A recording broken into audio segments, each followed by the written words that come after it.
Good morning. I'm Pat Palmer, and I have a minute for life for you. I've got a confession to make. I'm a news junkie. Yes, I've tried to go cold turkey and I pulled away from most of the legacy news outlets and cable news, but now I watch a lot of international news agencies and a smattering of news from a variety of news sources on YouTube. I've tried to go a few days with zero consumption, but I feel the withdrawal pains of all addicts as they try their best to get off their drug of choice. I grew up listening to Chet Huntley and David Brinkley and Edward R. Murrow and the venerable Walter Cronkite. Most Americans of my generation turned on their small black and white TVs after dinner and watched to see the news of the day. No opinions were given, just facts. We trusted that these newsmen and the investigative news agencies they represented were our representatives to keep the government in line and accountable.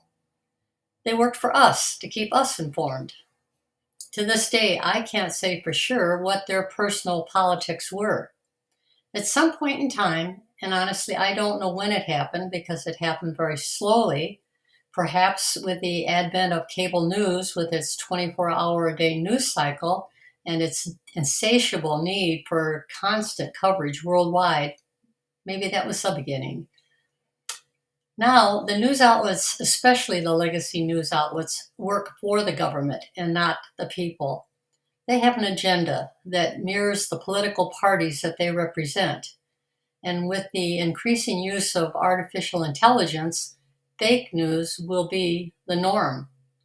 Even the gold standard newspapers of the world have gone political, selling their souls to big government. Does anyone believe what the New York Times says anymore? The printed news has almost gone the way of the magazines like Life and Look that we all used to read. They are dinosaurs in the world of instant availability of the 24-hour a day news cycle. The few people who still are truly investigative reporters have gone to podcasts where people can subscribe and get their news on whatever device that they would choose. So no longer does the majority of America even gather around the TV after dinner to know and believe what they were hearing about the state of the world.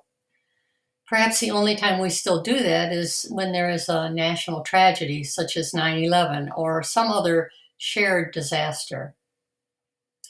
There is also a money based need for the media to hype up the news, to dramatize every occurrence in hope of getting a bigger share of the audience. They don't just report the facts, they make up facts and slant it to prove their particular point of view. A country that loses its objective press is bringing people to the edge of an abyss. Who can we trust, you might ask? Well, sadly, I can say with assuredness it's not the media. During times of mass historical and political unrest, some countries like China and Russia shut down the sharing of any information that they deem not to show their point of view. The only truth comes from the average person who reports via their cell phone to the world at large until the powers that be even close down that format. Unfortunately, Big Brother government watches and listens to what you are saying, even here in America. Be wise in what you say and to whom you say it. Think about it.